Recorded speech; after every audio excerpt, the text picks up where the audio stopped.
Quelle est votre vision de Jésus-Christ? Quelle est l'image que vous vous faites de lui?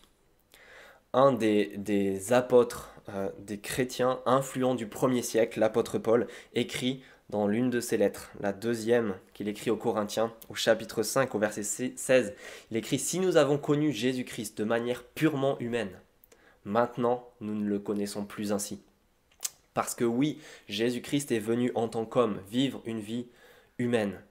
Il est mort, mais après cela, il est ressuscité, il a été élevé à la droite avec Dieu le Père, c'est-à-dire qu'il règne absolument sur tout l'univers. Et c'est ainsi que nous devons maintenant le connaître. Parce qu'il se peut que nous nous fassions une image bien trop petite, bien trop faible de lui, et c'est pour cela que nous aurons besoin de le redécouvrir.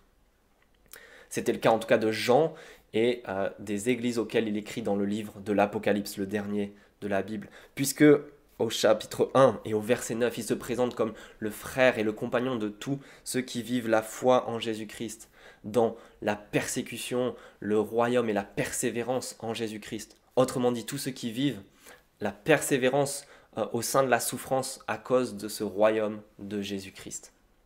Lui-même est en train de vivre cette galère sur une île qui s'appelle Patmos.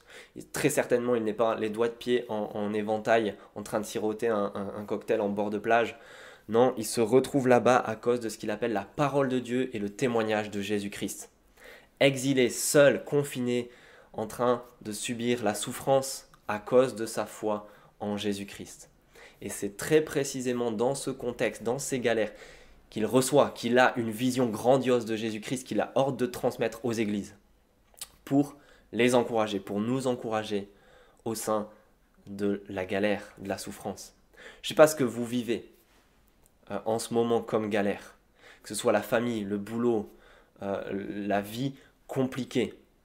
Mais ce que je vous propose, c'est qu'au cours de cette série des 3 petites vidéos qui vont suivre avec Jean et les églises auxquelles il écrit, on puisse nous aussi redécouvrir qui est Jésus-Christ.